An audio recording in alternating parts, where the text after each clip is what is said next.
Okay, so firstly, good to see you, ma'am. Welcome to our channel. Thank you. हाल फिलहाल में जिस तरीके से सोशल मीडिया पे आपके वीडियोस वायरल हो रहे हैं और लोगों की अलग अलग टिप्पणियां और उनके बातें सामने आ रहे हैं, कहीं ना कहीं आप भी उस चीज़ों से गुजर रही हैं जिस चीज़ से हिना खान गुजर रही हैं। हालांकि आप फोर्थ स्टेज पे हो, अगर एक पेशेंट या फिर एक जो उस दौर से गुजर रहा अपनी एक बात रखता है, तो जिस तरीके से आपको ट्रोलिंग मिल रही है, फर्स्टली क्या कुछ कहना चाहेंगे इस पे? मुझे मुझे बहुत अजीब लग रहा है कि जो लोग मुझे ट्रोल कर रहे हैं वो सिर्फ एक तरफा बात देख रहे हैं, सिर्फ एक तरफ देख रहे हैं कि मैंने एक सवाल उठाया। जिसने सवाल उठाया वो खुद कैंसर सर्वाइवर है, जो कैंसर से मैं आज भी डील कर रही हूँ। यू कैन सी ये एक कुछ दिख रहा है आपको, दिस इज़ माई पोर्ट। ये अभी और 6 महीने तक मेरी बॉडी में रहने वाला है। मैं स्टेज 4 से गुज़र के यहाँ तक पहुँची हूँ। मेरी मेडिसिन चल रही है। मैं हर 3 महीने में पैट स्कैन करवाती हूँ, मेरे ब्लड टेस्ट होते रहते हैं, because I am at remission. Remission का मतलब ये होता है कि इस वक्त मुझे बॉडी में कैंसर कहीं फैल नहीं रहा है और इस वक्त कोई कैंसर नहीं है, बट 1% 2% के चांसेस हैं कि मेरी बॉडी में कैंसर अभी भी होगा। ऐसे में मैंने हमेशा दूसरों की जर्नी देखी है। तो मैंने जब हिना की जर्नी देखी तो मुझे बहुत अटपटी सी लगी। वो कभी बोलती कुछ है, करती कुछ है, पोस्ट कुछ और होता है। उस चीज़ पे मैंने एक सवाल उठाया और उस सवाल को जब कुछ लोगों ने उसे देखा, चीज़ें वायरल हुई और जो इस वक्त कैंसर से गुज़र रहे हैं वो और ऑन्कोलॉजिस्ट समझ रहे हैं कि मैंने कुछ सेंसिबल सवाल पूछे हैं, तो उस पर जो आम पब्लिक है, जैसे आजकल आप देखते हो कि इंस्टाग्राम पे लगी हुई है, कोई भी आ रहा है ट्रोल करके जा रहा है। तो मुझे इन चीज़ों से इस वक्त इसलिए फ़र्क नहीं पड़ रहा है कि जो मुझे ट्रोल कर रहे हैं, जो बुली कर रहे हैं, शायद उनको कैंसर का सी भी नहीं पता होगा। अगर उनको कैंसर के बारे में कुछ पता होता तो शायद उनको पता होता कि मैं खुद इस वक्त कैंसर से गुजर रही हूँ, आप कैसे मुझे ट्रोल कर सकते हो। अब समाज का बड़ा अजीब सा सिस्टम हो चुका है। वहाँ पे जो ज़्यादा फेमस है लोग उसकी तरफ झुकते हैं, जो कम फेमस है लोग उस पर सवाल उठाते हैं। लोग ये कह रहे हैं कि पब्लिसिटी मैं बना रही हूँ। अगर आप मुझे पब्लिसिटी समझ रहे हो कि मैं पब्लिसिटी बना रही हूँ, अगर एक सवाल का जवाब आ जाता है तो आप बताइए कि मैं यहाँ पर क्यों बैठूँगी। अगर हिना इस सवाल का जवाब ही दे देती कि हाँ मैंने ऐसे ऐसे हुआ, ये सर्जरी हुई, तो शायद मैं दोबारा यहाँ दिखूंगी नहीं।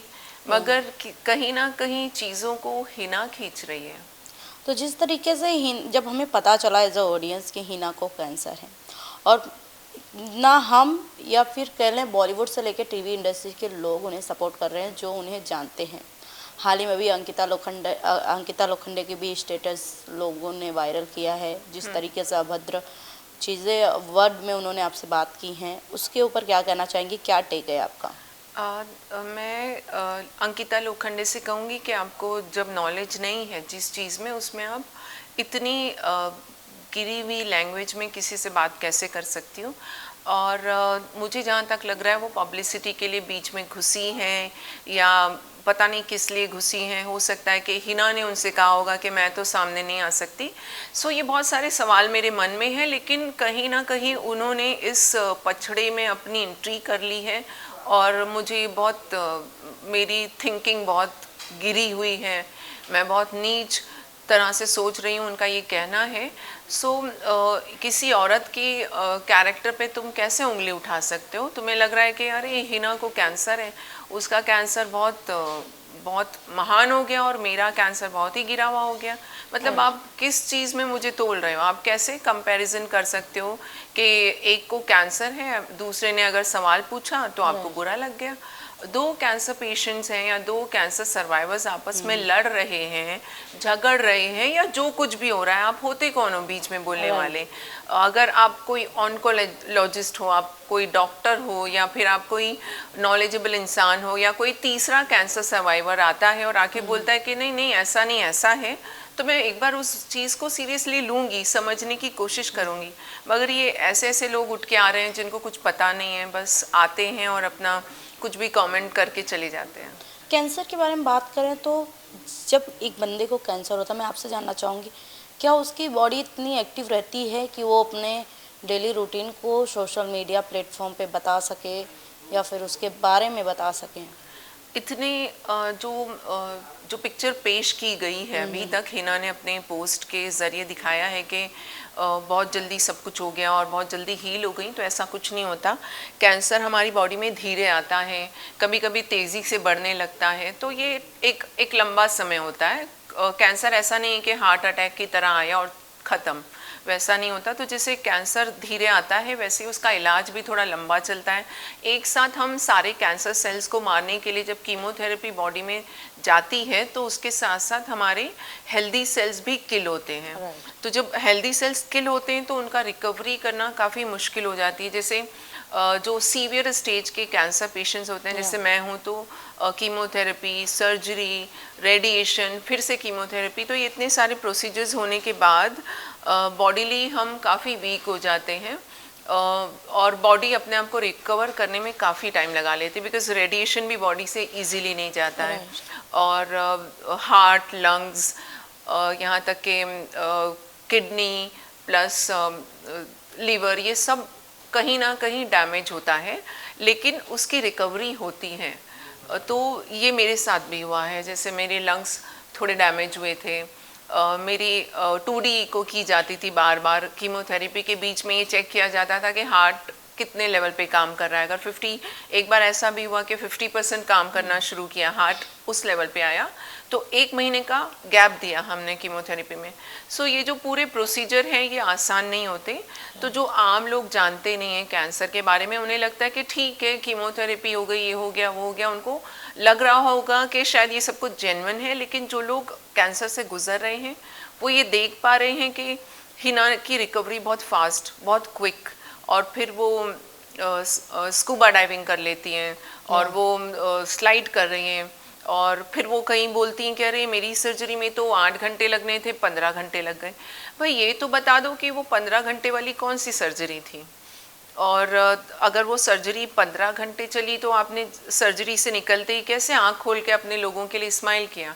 सो जो बढ़ा चढ़ा के एग्जेजरेट करके जो बातों को बहुत मुश्किल बता के बोलती हैं वो सबकी, हाँ, वो सोचती हैं कि हमदर्दी मिले, लेकिन जब उनके पोस्ट पर जाकर आप देखते हो तो लगता है अरे ये तो इतने जल्दी ये यहाँ पहुँच गई, अब ये कर लिया, वो कर लिया। आप सोचिए कि सुपर मेजर सर्जरी होने के बाद आज मैं यहाँ बैठी हूँ आपके सामने, मैं कार में बैठती हूँ या कहीं भी मैं बैठती हूँ, कोई बम्प आता है या कोई मुझे लगता है कि झटका लगने वाला है, तो मैं सबसे पहले ऐसे अपने आप को रोकती हूँ कि कहीं मुझे चोट ना लग जाए। सो और वो इतनी जल्दी उनकी सर्जरी होती है, वो इंटरनेशनल ट्रैवल कर लेती हैं, वो स्टंट कर रही हैं, वो स्नो स्लाइड कर रही हैं, वो कुछ भी कर रही हैं, और वो सब जस्टिफाई लगता है। तो ये उन लोगों को जस्टिफाई हो रहा है उनके लिए जिनको रोज़ी पिक्चर्स दिखाई जा रही है और जिन्होंने कैंसर को करीब से नहीं देखा है। राइट।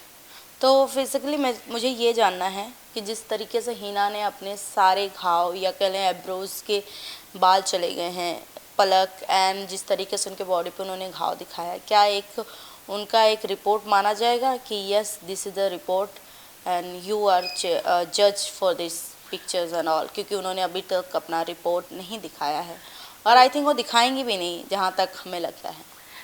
हिना खान जो बहादुरी के अवार्ड्स लेती घूम रही है और पूरी दुनिया को वो बता रही है कि उसने कैंसर अवेयरनेस फैलाई है। तो सबसे पहला सवाल मैं ये पूछूंगी कि कीमोथेरेपी करने के बाद वो बिग बॉस में जाके शूट कैसे कर रही थी? वहाँ पे कम से कम 100 लोग होंगे, विदाउट मास्क के उन्होंने सोशल डिस्टेंसिंग कैसे अवॉइड कर दी? Social distancing is a very big part of chemotherapy, और उनका ये भी कहना है कि मैं कीमोथेरेपी करवा के यहाँ आई हूँ।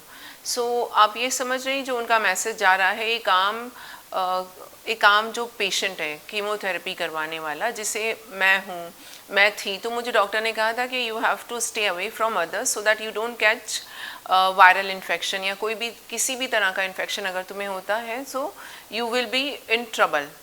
कि उस वक्त हमारी हमारी जो इम्यूनिटी होती है वो बहुत डाउन होती है। सो आपको नहीं लगता कि जो वो बता रही है वो सोशल मीडिया पे जो भी कुछ वो डाल रही है उसके ज़रिए लोगों को ये नहीं बताना चाह रही कि सोशल डिस्टेंसिंग कोई चीज़ नहीं होती? ये जो जो भी उन्होंने फैलाया है अभी तक के, उसके बारे में मैं बता रही हूँ। अगर वो अपने घाव दिखा रही हैं तो उन्होंने अपना एक घाव दिखाया जो नॉर्मली सभी कैंसर पेशेंट को यहाँ एक कट लगता है और यहाँ से पोट डाला जाता है। और जो चलो यही बात करते हैं कि उन्होंने अपनी पलकों के और आई लैशेस के बाल का फोटो डाला, तो मैं उनसे ये सवाल पूछूंगी कि किसी की भी कीमोथेरेपी हो, बॉडी पे कहीं भी बाल नहीं रहता जब तक कीमोथेरेपी, ये मैं अपने लिए भी बता रही हूँ, कहीं भी बाल नहीं होता, हाथ पे या कहीं भी नहीं होता बाल जब कीमोथेरेपी स्टार्ट होती है।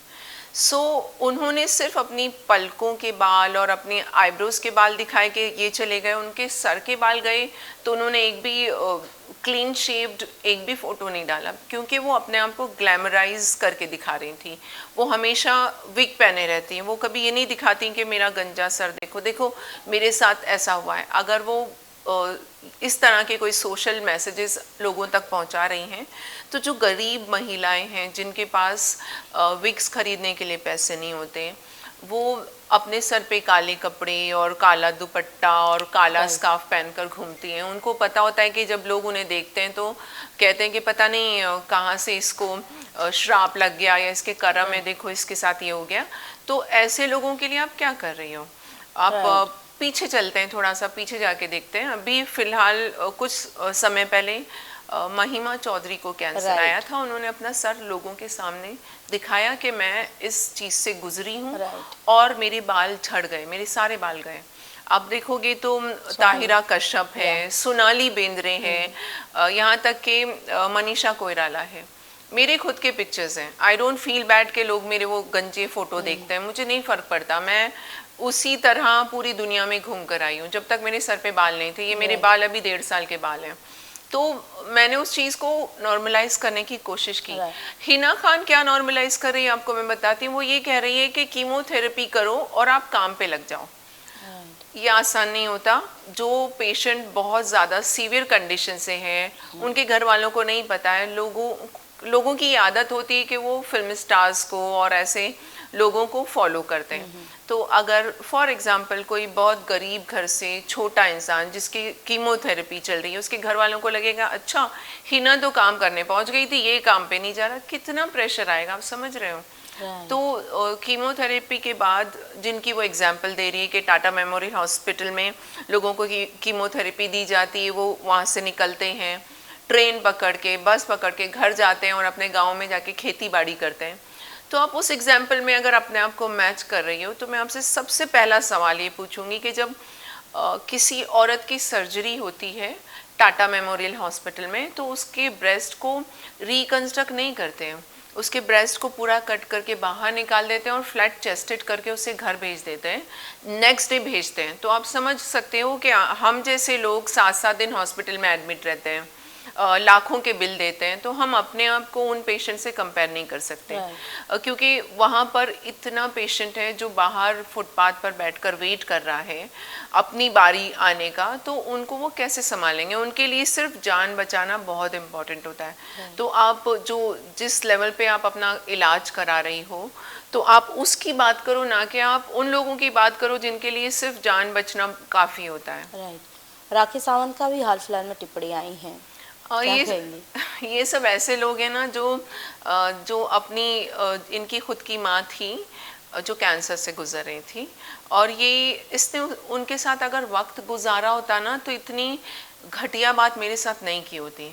क्योंकि जो लोग कैंसर पेशेंट को संभालते हैं, जो दिन रात उनके साथ गुजारते हैं, उनको पता होता है कि हम रोज़ मरने से बचते हैं, हम रोज़ ये दुआ करते हैं कि शायद कल ठीक हो जाएंगे, परसों ठीक हो जाएंगे। और इस चीज़ के लिए 7 से 8 महीने लगे हैं मुझे खुद को, जब हमें पता नहीं था कि मैं वापस आ सकूंगी, मेरा इलाज ठीक हो रहा है, इलाज ठीक नहीं हो रहा है, कुछ भी नहीं पता चलता जब स्टार्टिंग में इलाज होता है। तो वो जो एक कठिन समय होता है, अगर मेरे साथ वो कठिन समय मेरे घर वालों ने गुजारा है तो उनको पता होता है कि कैंसर क्या है। तो इन्होंने तो अपनी माँ के साथ ऐसा वक्त गुजारा ही नहीं होगा, नहीं तो वो मेरे साथ ये ऐसी बदतमीज़ी और इस तरह के सवाल नहीं करती। और मैं नहीं चाहूँगी कि मैं उनकी किसी भी चीज़ का जवाब दूँ। मैं सिर्फ उनसे ये कहूँगी कि आपने जो कुछ पछड़े फैलाए हैं, जो आप पर हमारे देश के इतने बड़े कोर्ट ने, सुप्रीम कोर्ट ने आपको सरेंडर होने के लिए कहा है, तो आप क्यों इंडिया आकर अपने आप को सरेंडर नहीं करवा रही? रोज़न, अभी जिस तरीके से अंकिता लोखंडे, राकेश सावंत आ रही हैं, आपको टोर कर रही हैं, आप पे गंदे आप शब्द यूज़ कर रही हैं, अब ऐसा लग रहा है कि इसके बाद भी बहुत लोग अटैक ज़रूर करेंगे। ये है ना, एक ग्रुप है जहाँ से मैं देख रही हूँ।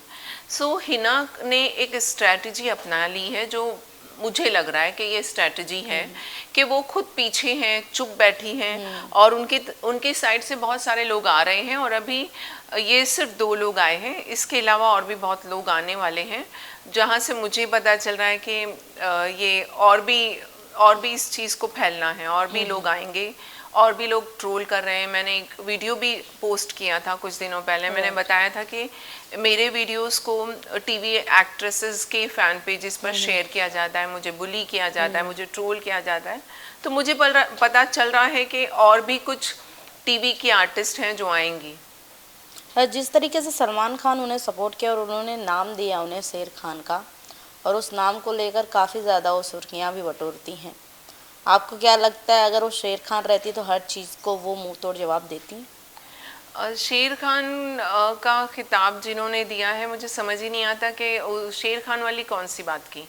अगर आप ये बोल रही हो कि आपके पोस्ट को देख के लोगों को इंस्पिरेशन मिल रहा है, तो आपको तो फिर बताना चाहिए कि मेरी ये दवा थी, मैंने ये इंजेक्शंस लिए, मेरी सर्जरी इस टाइप की हुई, मैंने इतने जल्दी रिकवर किया, मैंने स्कूबा डाइविंग भी की, तो मैंने कैसे कर ली, ये चमत्कार कैसे हुआ। तो अपनी हर चीज़ को वो शेयर करती हैं और लोगों को बताती हैं। जैसे मैंने बताया कि ठीक है मेरे साथ ऐसा हुआ है, लोगों ने बहुत हंसी भी उड़ाई। मुझे पता है कि एक चीज़ होती है ना कि अपने दुख को जब हम बताते हैं तो बड़े रो के सुनते हैं लोग, और बाद में बाहर जाके हंसते हैं कि अरे इसके साथ तो ऐसा हो गया। मैंने ये चीज़ 1 मिनट भी अपने मन में नहीं लाई कि लोग मुझ पे हंस भी सकते हैं, मगर मैं जानती हूँ कि मेरे खुद के पेज पे 70 to 80 कैंसर सर्वाइवर्स हैं जो मेरे से डेली बात करते हैं, कभी ना कभी किसी का मैसेज आता है। सो मैं उनके साथ नहीं खेल सकती। मैंने एक जो ज़िंदगी देखी है, उसके बाद में ये जो मजाक हो रहा है मैं ये नहीं कर सकती।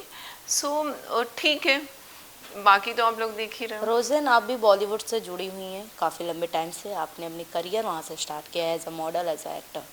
मैं आपसे जानना चाहूँगी, जब आपके बारे में ये चीज़ें बातें बाहर आई कि आप कैंसर से जूझ रही हैं, तो सबसे पहले कौन ऐसे सेलिब्रिटी जो आज सबसे पहले आपको सपोर्ट करने के लिए सामने आए या फिर बात किए और आज भी आपके साथ जुड़े हैं?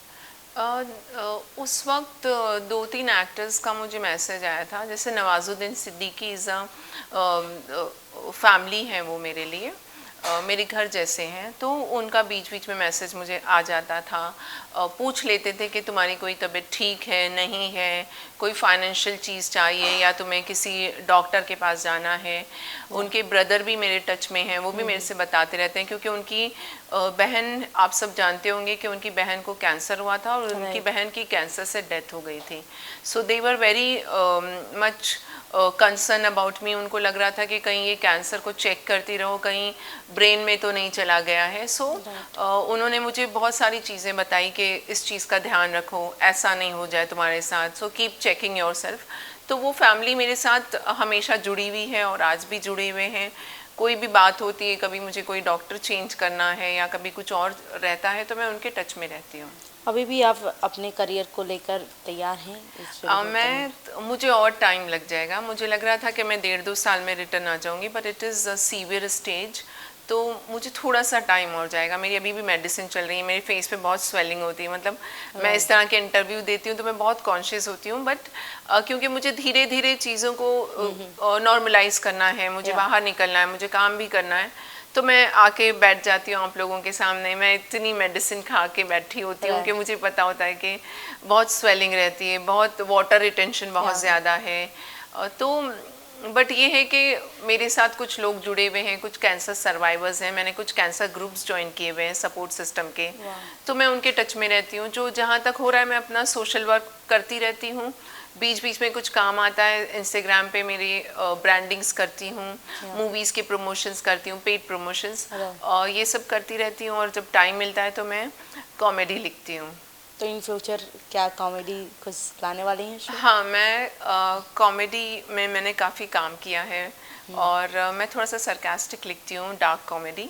सो मैं अभी वो टाइम नहीं आया है, लेकिन जैसे वो टाइम आएगा तो मैं स्टैंड अप पे जाऊंगी। डार्क कॉमेडी से याद आया, हाल फिलहाल में डार्क कॉमेडियन थे उस समय, जिस तरीके से ट्रोल हो रहे हैं, उनके शो में रणवीर अहलावालिया हैं और उन्होंने कुछ ऐसे शब्द यूज़ किया, हालांकि वो अलग कंटेंट क्रिएटर हैं, पर जिस तरीके से ट्रोलिंग हो रही है, समय का जिस शो जो था इंडिया लेटेस्ट गॉट टैलेंट का था, जो कि बंद होने के कगार, आई थिंक हो भी गया है, केसेस चार्जेस FIR चार्ज हो चुके हैं।